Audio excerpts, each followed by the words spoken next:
지금부터 진심법문을 시작하겠습니다. 자, 오늘 이 시간은 여러분들과 함께 불교 수행 과정이나 또 지금까지 진심법문을 시청하신 그 내용에 의문점이 생긴 부분들을 가지고 질문을 받고 적석에서 상담하는 그런 시간을 갖도록 하겠습니다. 이 우리 마음이라고 하는 것은 여러 구조가, 마음의 종류가 중첩되어 있는 존재이고, 또 사람이라고 하는 존재 역시도 여러 가지가 중첩되어서 사람으로 만들어져 있는 입장이다 보니까 아주 다양한 표현들이 나오고 있지만, 그래서 사람들은 자기 자신에 대해서 딱히 나는 어떤 존재다라고 정의를 잘 내리기 어려운 것이 사실이에요. 그래서 부처님께서는 사람이라는 존재를 이제 오온이라고 표현합니다.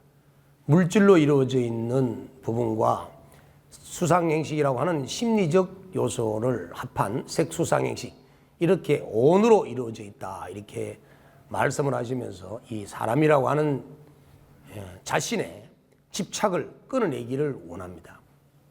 제가 말씀드리고 싶은 것은 우리 몸은 물질, 음식, 찌꺼기들로 만들어진 몸과, 그 다음에 에너지로 만들어져 있는 몸과, 또 빛으로 만들어져 있는 몸과, 그리고 이 생각이라고 하는 산염, 기억 정보들로 이루어져 있는 몸과, 그리고 본래 청정한 마음의 몸, 이렇게 5가지가 중첩되어 있는 것이 사람이라고 하는 겁니다. 그래서 어떨 때는 나의 물질로 만들어져 있는 모습들이 표현이 되고 있고, 어떨 때는 에너지로 나를 판단해야 될 때가 있고, 어떨 때는 빛으로 내 몸을 봐야 할 때가 있고, 또 어떨 때는 나의 영혼이라고 하는 내 마음속 공간에 저장되어 있는 이 종자가 어떤 이제 종자들이 들어있는가도 봐야 될 때가 필요합니다.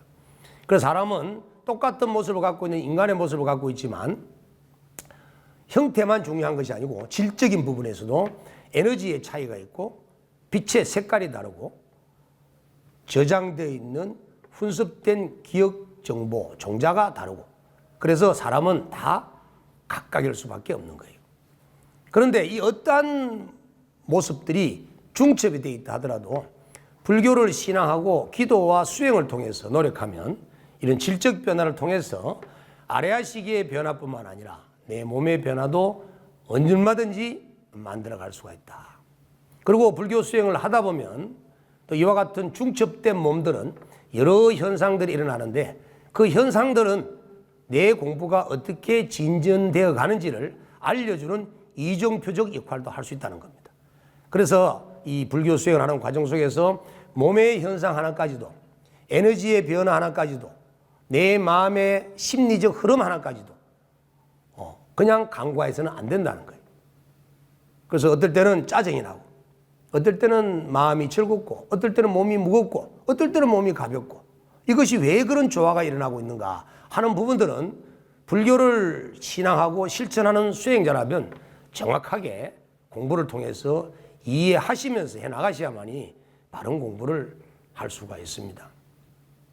지난 시간에 우리 마음속에 들어있는 이 가장 깊은 마음인 아레아식이라고 하는 이 마음에 대한 부분을 중점적으로 설명을 했는데, 이 아레아식이란 마음은 어떠한 마음이냐면은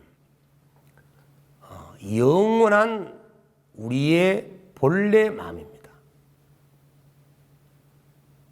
그 마음이 무명으로 인해서, 어리석음 미혹된 마음으로 인해서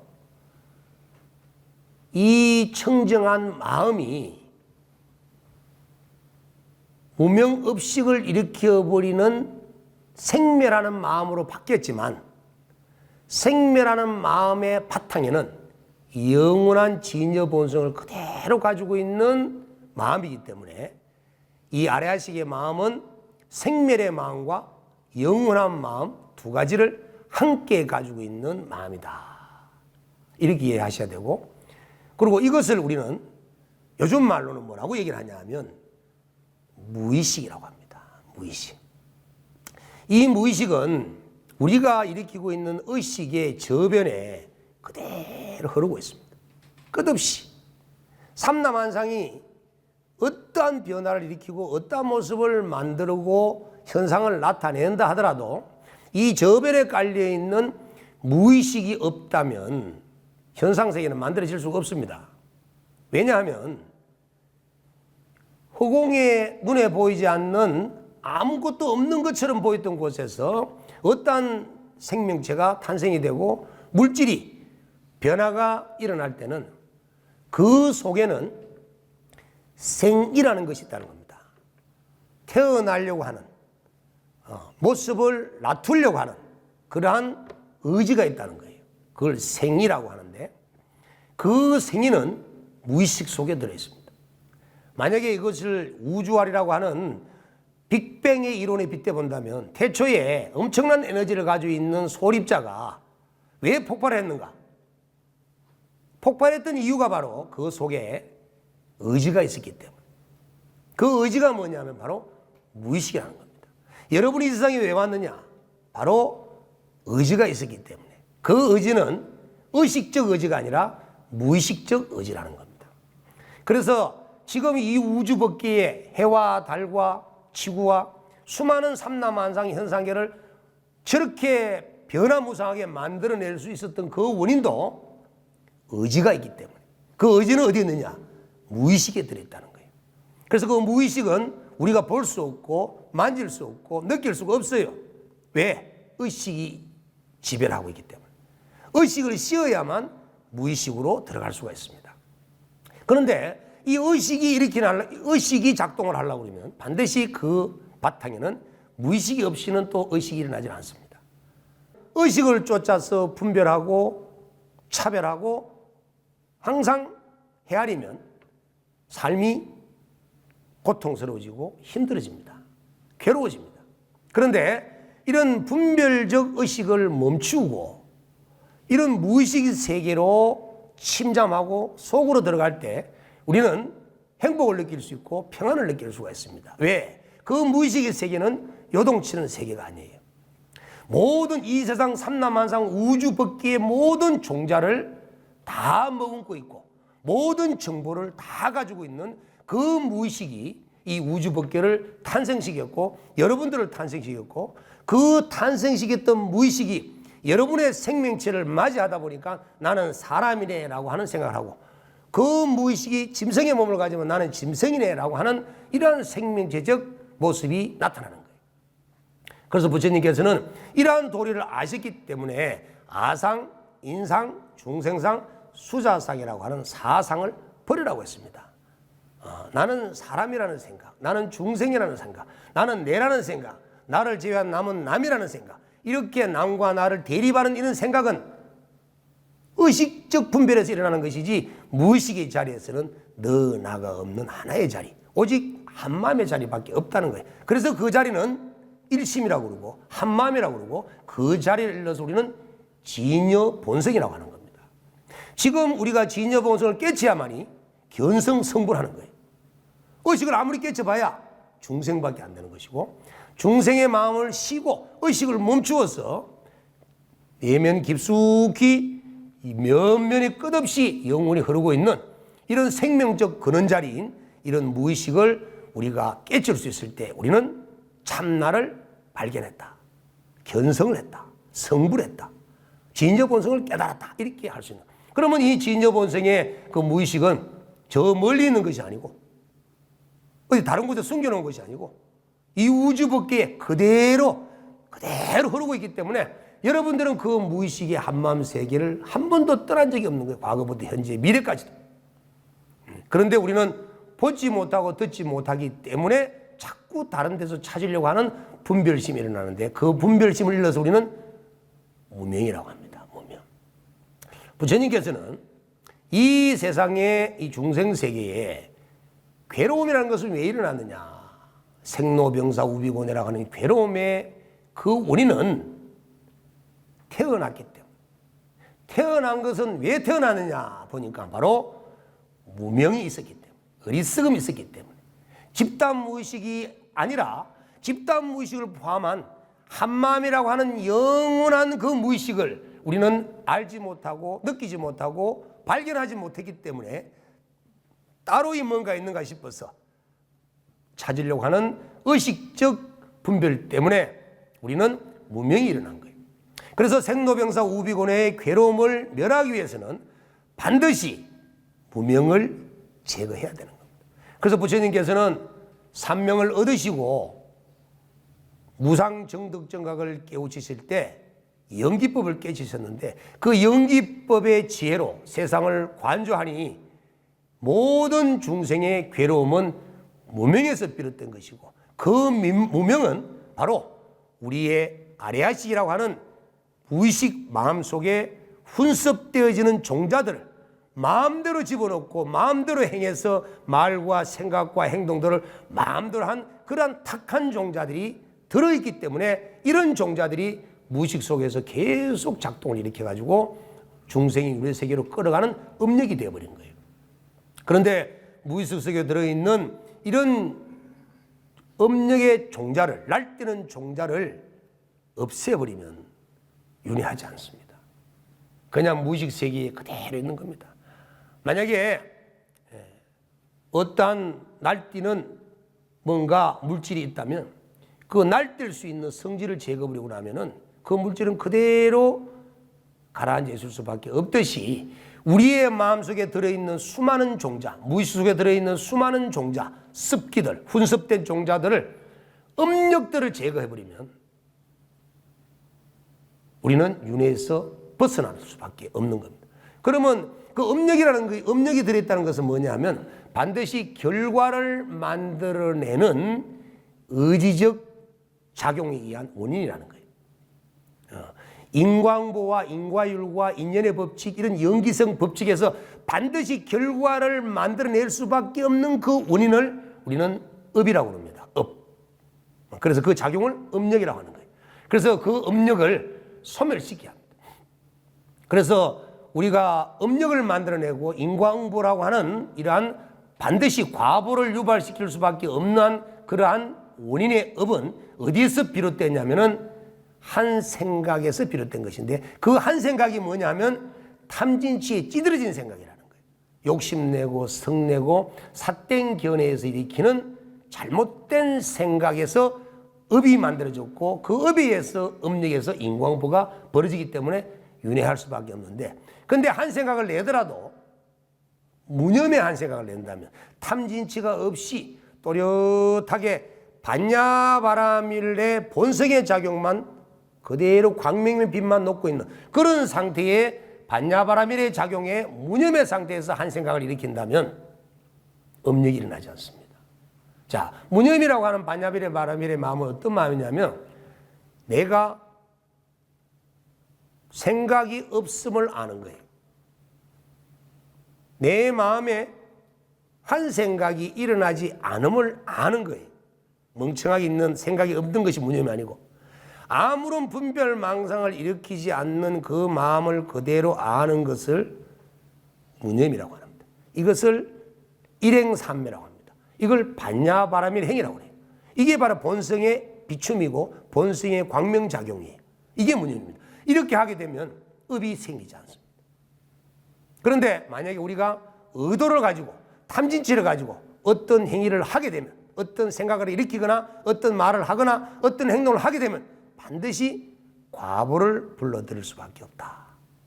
그래서 과보를 불러들일 수밖에 없는 업의 종자가 지금 나의 무의식 속에 너무나 많이 저장이 되어 있기 때문에 우리는 윤회를 끊어낼 수가 없는 거예요. 그래서 지금 이 순간 우리가 살아있을 때 이렇게 건강한 몸과 사람의 몸을 갖고 부처님 법을 만나 지녔을 때 기도와 수행을 통해서 과보를 불러일으킬 수밖에 없는 업의 종자를 지금 현실에서 변화시키는 이런 훈습적 노력을 통해서 내 마음을 질적으로 변화시키면 업의 업력이 소멸되므로 윤회를 벗어날 수 있기 때문에 부처님 세계로 나아갈 수 있는 성부를 이룰 수가 있다는 겁니다. 지금 이 생에도 이런 도리를 몰라서 성불을 할 수가 없는데 이대로 죽으면 어떻게 때 다음 생에 내가 성불할 수 있겠어요? 그래서 성불은 다음 생에 하는 게 아니고 이번 생에 하는 거예요. 마음속에 들어있는 종자를 변화시키는 것은 죽고 난 뒤에 다음 세상에 변화시키는 것이 아니고 지금 여기에서 바로 해야 되는 겁니다.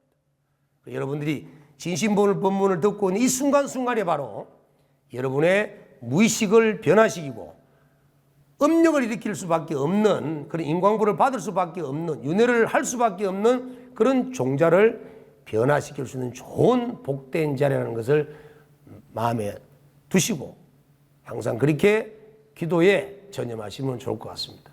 이제 질문 좀 하시면 좋을 것 같아요. 질문해 보십시오. 예.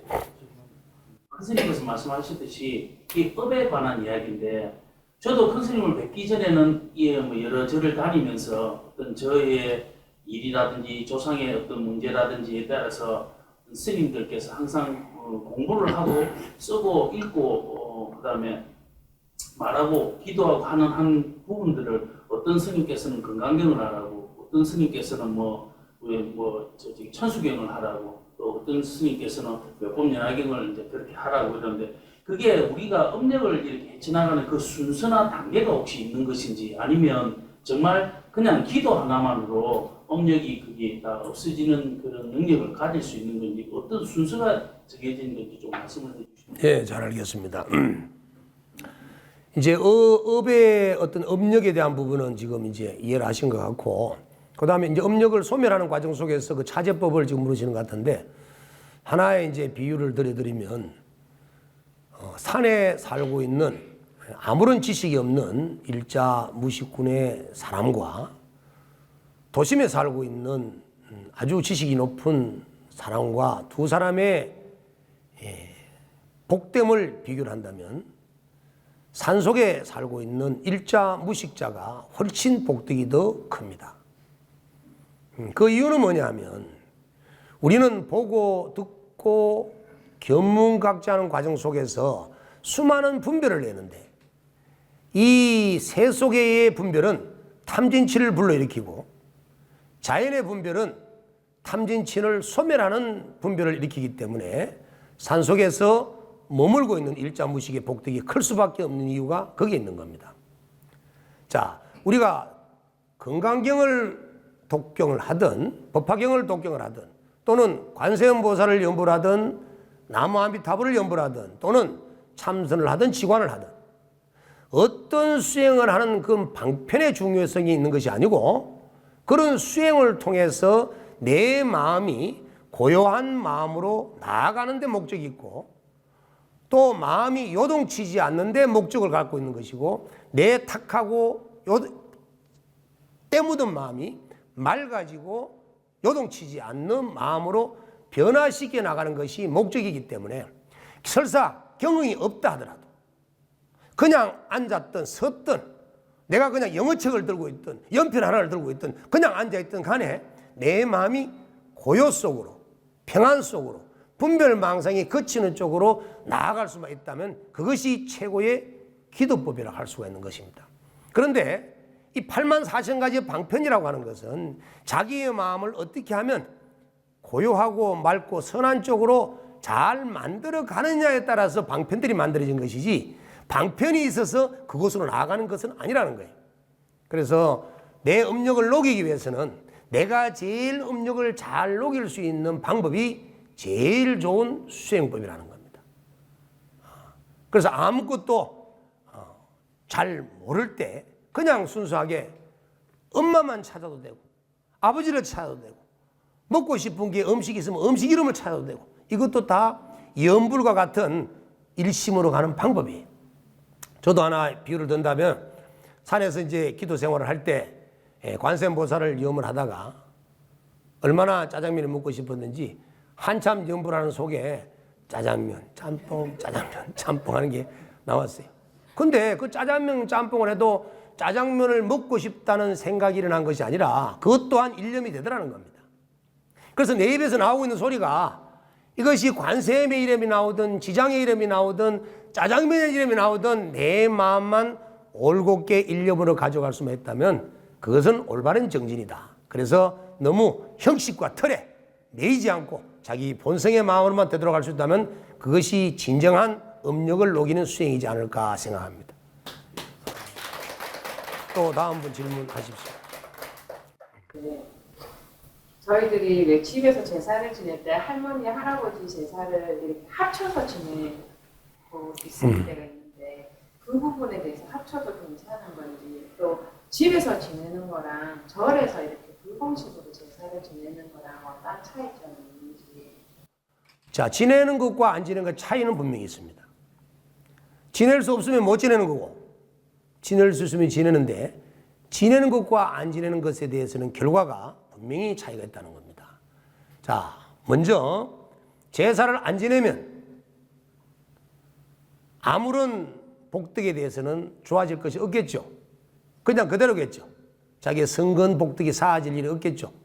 특히 부모님, 조상님들에 대한 효심이 일어나지도 않을 것이고 자기 위주로 살아가는 그런 마음, 아주 이렇게 보편적 마음밖에 없겠죠. 그런데 제사를 지내면 여기에 따라서 빗대 보면 어떠한 효과가 있느냐 하면은 제사를 지낸다는 것은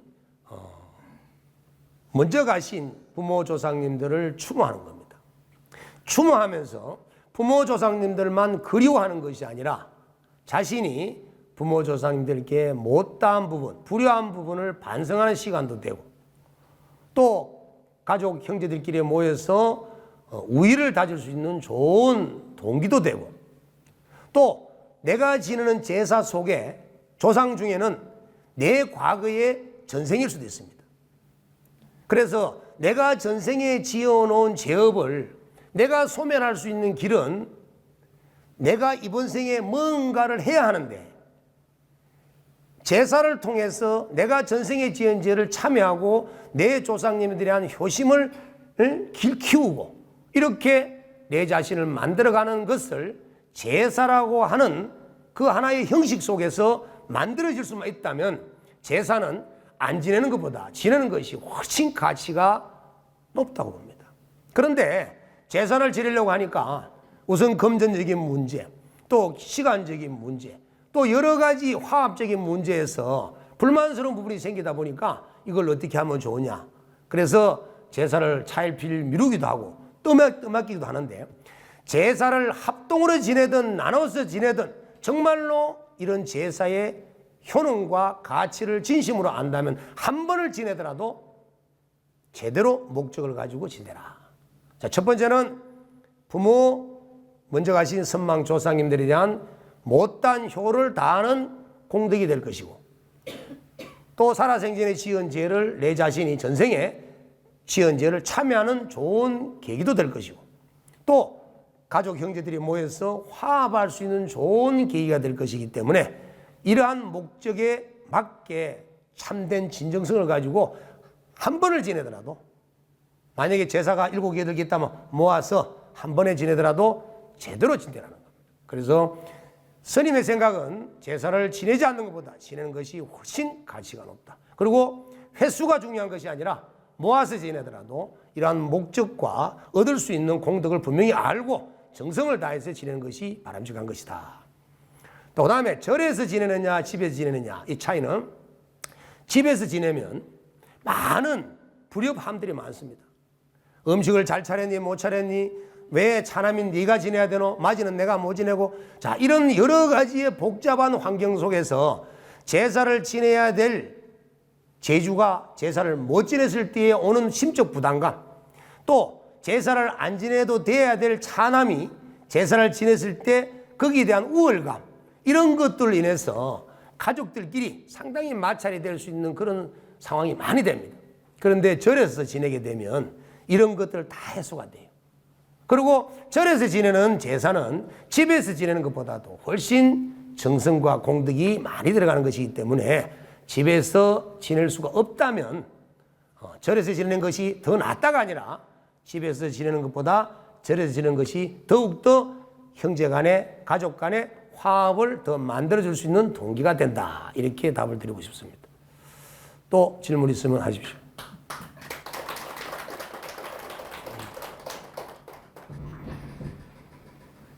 저희 시댁에서 네. 그때 그 조상님 제사 2개랑 어머님, 아버님 제사를 이렇게 합쳐서 이렇게 지내는데 그것도 그렇게 지내도 되는 것인지. 아까 말씀드린 것처럼 합해도 관계는 없습니다.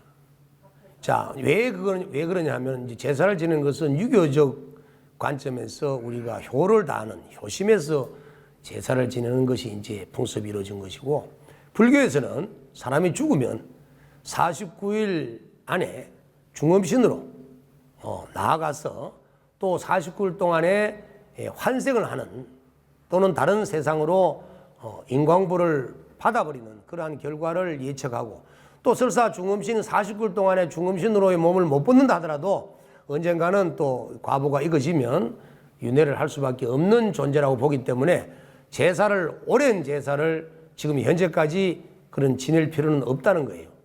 그런데 제사를 지내는 것으로 핑계 삼아서 아까 말씀드린 것처럼 뭐 생일상을 차리든 또 무슨 잔치상을 차리든 제사상을 차리든 그걸 통해서 뭔가 복덕된 그런 목적을 이룰 수 있는 그런 화합된 행위라면 좋지만, 이것이 부담스럽고 형제 간에 가족 간에 뭔가 불협화합이 일어날 수 있는 그런 위험성이 있는 그런 제사라면 줄이는 것이 낫습니다. 그래서 제사가 7개, 8개 된다 하더라도 그걸 낱낱이 해야 하는 것보다는 하나로 모아서 한 번이라도 제대로 화합된 자리를 조상 추모제 이렇게 해서 한 번 지내는 것이 더 바람직하지 않느냐라고 봐집니다. 합해도 괜찮습니다. 우리는 일상생활 속에서 내가 어떤 생각의 패턴을 가지고 있느냐, 어떠한 마음가짐을 갖고 있느냐, 이게 따라서 이미 내 뇌는 형성이 되어 있고 만들어진 것이에요. 그렇게 만들어진 뇌는 계속 나에게 생각을 불러일으킵니다. 그래서 우리는 한 생각이 일어나면 일파만파가 되어서 생각을 걷잡을 수가 없습니다. 그래서 불교 수행이라고 하는 것은, 불교 참선과 명상이라고 하는 것은 이미 훈습되어 있는, 습관되어 있는 나의 뇌의 기능을 억제하고 변환시키는 노력이에요. 평소에 어떠한 패턴대로 내 세포를 활성화시키던 부분을 명상과 기도를 통해서 그 패턴을 변화시켜서 생각을 억제하는 겁니다. 자, 이렇게 해서 자기 자신을 만들어 가는데, 그것은 내가 지금 내 뇌의 패턴이 만들어질 때까지는 많은 시간이 걸려서 패턴이 만들어진 것처럼 뇌의 패턴을 변화시키려고 그러면은 많은 시간을 통해서 노력과 습관과 훈습을 시켜야만 뇌를 조절할 수가 있습니다. 그런데 그렇게 뇌를 시켜서 만들려고 하는데 매일 생활 자체가 매일 아침 출근해서 퇴근 때까지 직장 생활 속에서 똑같은 걸 봐야 하는 사람은 그 생각 속에서 벗어나기가 상당히 어렵습니다. 자, 그래서 이걸 어떻게 해야 하느냐 하면은, 어떤 생각이든 일어나면 그 생각을 눌러놓고 한쪽으로 치워놓으면 안 된다는 거예요. 그것은 반드시 저녁이 다 어떤 시간이 되면 밀려 들어옵니다. 그래서 생각은 일어날 때마다 그것을 숨겨놓고 눌러놓고 감춰놓을 것이 아니라 바로바로 적석적석해서 해결해야 되는데, 자, 매 순간을 어떻게 습관을 들이냐면, 어떤 생각이 딱 일어나면 내가 생각을 일으키고 있네 하는 걸 아는 거예요. 자, 알면은 이것이 이제 줄어듭니다. 자, 정확하게 말씀을 드리면, 내가 어떤 사람과 대화를 나눌 때 눈으로 상대방을 보고 귀로 소리를 들으면 그 본 모습과 들은 소리가 내 시각을 통해서, 내 청각을 통해서 내 뇌로 들어옵니다. 들어오면 내 마음속에서 느낌이 일어납니다. 그 느낌이 좋다, 또 나쁘다, 또 세 번째는 좋은 것도 아니고 나쁜 것도 아니다 하고 제일 첫 번째 느낌 감수작용이 일어납니다. 그 감수작용이 일어나면 그 다음에 일어나는 것이 뭐냐면, 그 보고 들은 것에 대해서 분석하고 분별하기 위해서 내 과거의 기억을 떠올려야 됩니다. 내 마음속에 저장되어 있던 정보를 끄집어내어서 조금 전에 보고 들은 것을 빗대어서 뭔가를 판단하려고 하는, 편집하려고 하는, 분석하려고 하는 제2차적 작용이 일어나는데, 그 2차적 작용을 거쳐야 합니다. 그래서 그걸 거치는 방법은, 내가 보고 듣고 어떤 생각이 딱 일어나면 내가 생각을 일으켰네. 그걸 알아차리는 순간, 그걸 느끼는 순간 제2차 분별적 마음이 줄어들게 됩니다. 그런데 내가 일으키는 생각을 느끼면서 내가 생각을 일으키고 있네. 이걸 알아차리지 않는 순간에 바로 이 생각은 바로 2차적 분별로 넘어가 버리고 2차적 분별은 제3차, 4차적 계속 망상의 분별 속으로 빠져들어가기 때문에 걷잡을 수가 없는 거예요. 그래서 모든 마음을 정리정돈해서 잡을 수 있는 방법은 첫 번째 한 생각이 일어날 때 한 생각을 잡지 못하면 두 생각, 네 생각은 걷잡을 수 없기 때문에 조절이 안 됩니다. 그래서 항상 무슨 대화를 나눌 때도 지금 이 순간 여러분은 마찬가지예요. 대풍 스님이 설명하는데 내가 본문을 듣고 있네 라고 하나 차리면 그 다음 생각이 안 나요. 그냥 듣고 있으면 듣다가도 또 망상하고 듣다가도 망상하고 이렇게 계속 헤매게 됩니다. 그래서 직장 내에서 어떤 사람과 어떠한 환경 속에 어떠한 접촉을 하더라도 마음속에 어떠한 생각이 일어나면 내가 생각을 일으키고 있구나 라는 걸 알아차리면 생각이 멈추고 이렇게 더 산란하게 분별되지는 것이 억제된다는 거예요. 그래서 적석적석해서 해결하시고, 그리고 이미 환경 속에서 많은 생각을 일으킬 수밖에 없는 그러한 접촉도를 많이 했다면, 우리가 힘이 들면 몸뚱아리가 노동을 많이 했다면 충분한 휴식을 취해줘야 되듯이 마음이 많은 분별 작용을 일으키는 환경 속에서 하루 종일 보냈다면 이제는 그 마음을 쉴 수 있는 곳으로 와서 마음을 힐링하고 마음을 휴식을 취해줄 수 있는 뇌의 휴식, 시계 분별의 휴식, 마음의 휴식을 반드시 취해줘야 한다는 겁니다. 그래서 절에 와서 고요히 앉아서 하루 종일 생각했던 부분을 다시 떠올려서 생각하는 것이 아니라 무엇이든지 생각이 일어나면 몰라 하고 던져버리고 그냥 탁 놔버리는 이런 습을 꼭 들이는 생활을 하다 보면 뇌가 분별망상을 일으키는 패턴이 줄어들고 생각을 덜하게 되고, 그 다음 일상생활 속에서도 마음속에 계속 저장해 넣는 그런 기억 접촉 정보들을 내가 생각을 일으키면 일으키는 걸 알아차리는 순간 기억 정보들이 덜 들어간다는 거예요. 이렇게 해서 마음속에 담기도 덜하고 뇌의 패턴도 바꿀 수 있는 일상생활 속에서의 일어난 생각을 적석해서 알아차리는 것과 그 다음에 고요한 환경 속에서 내 마음을 힐링할 수 있는 그런 생활적 습관을 평소에 들여서 내 뇌의 패턴을 바꿔주어야만이 마음을 편히 쉴 수가 있는 상태가 된다고 판단할 수 있겠습니다. 또 질문 있습니까? 네, 스님, 저는 기도법에 대해서 네. 어떤 신도들에게는 어떤 기도를 하라, 어떤 신도들에게는 또 어떤 기도법을 다 틀리게 주제를 주시는데 네. 어떤 그 기준에서 그렇게 하시는지 그게 궁금합니다. 그래요. 자, 그러려면 이제 불교 공부를 좀 하셔야 되는 거예요. 내가 어제 다 가르쳐 줄고.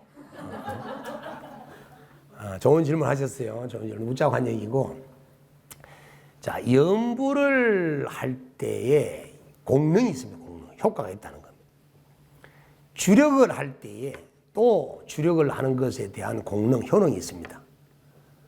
또 참선을 할 때, 또 경전을 독경할 때, 그 연불 수행 방편마다의 이 공능이라는 효과가 분명히 다릅니다.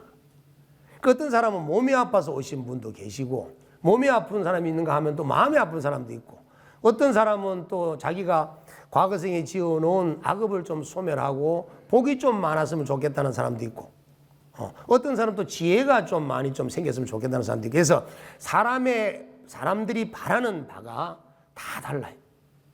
그렇듯이 병에 따라서 이렇게 약의 처방이 다르듯이 바라는 바에 따라서 기도하는 방편도 다 다를 수밖에 없는 거예요.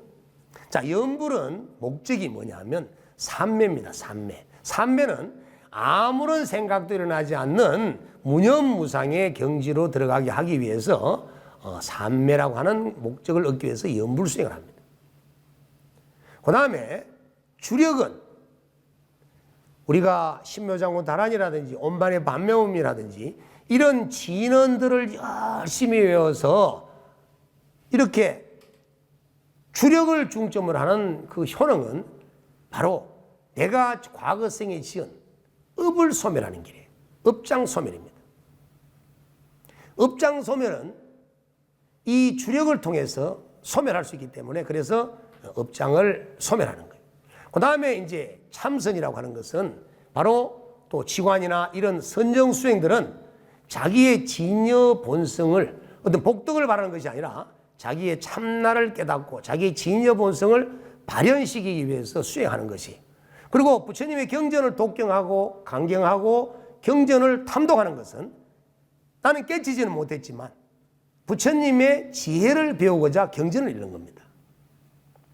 자, 이렇게 해서 그 수행의 종류마다 차제법마다 공능이 다르지만 한결같이 주어지는 것은 공통적인 것이 있습니다. 그것이 뭐냐면 가피라는 거예요.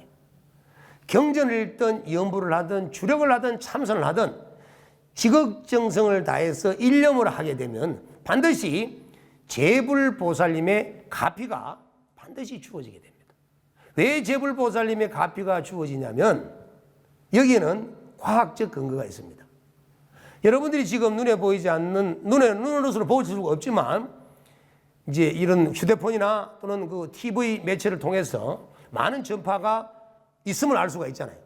자, 예를 들어서 만약에 어떤 특별한 우리가 공영방송을 보려고 하면 특별한 채널을 돌려야만이 그 전파를 받아서 볼 수가 있고, 또 휴대폰으로 가지고 어떠한 데이터를 받으려고 그러면 그 데이터의 프로그램을 열어줘야만이 그 데이터를 전송받아서 내가 얻고자 하는 것을 얻을 수가 있습니다.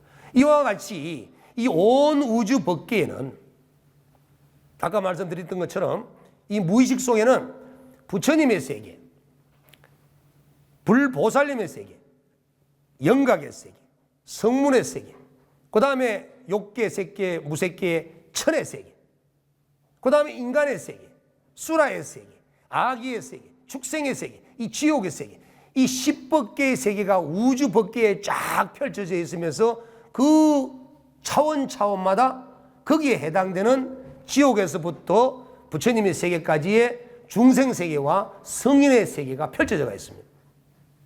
그러면 내 마음이 어떠한 코드를 갖느냐?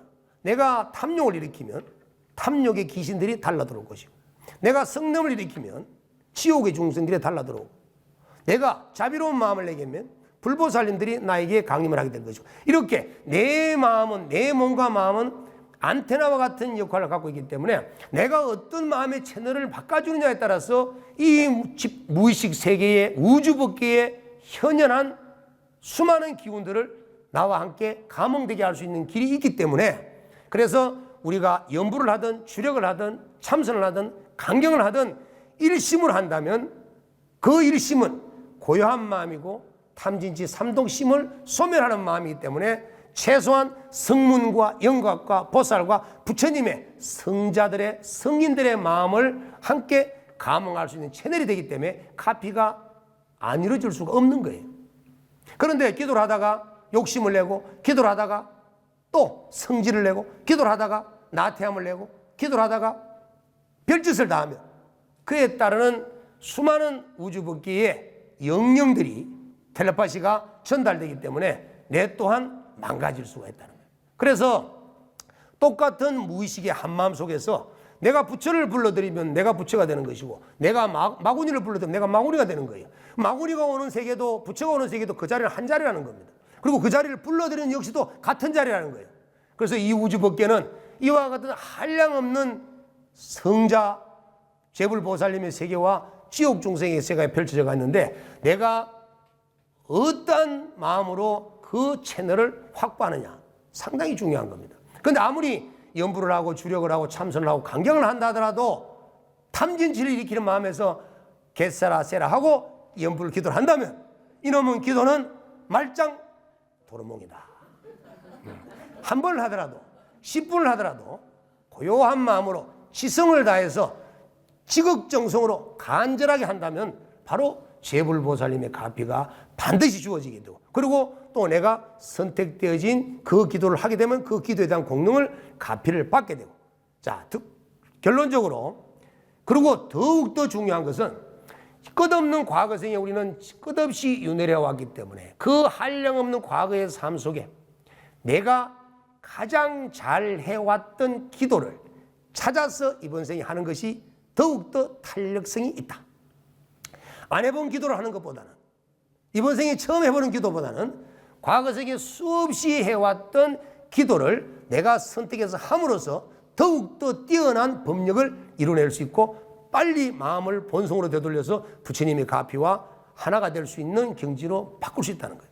그래서 새롭고 획기적이고 좀 신선하고 첨단적이고 이런 거 하려고 하지 말고 내가 잘하는 걸 찾아서 하십시오. 아시겠죠? 네. 시간 됐죠? 그럼 오늘 이것으로 오늘 지신 법문을 마치도록 하겠습니다. 다 같이 성불합시다.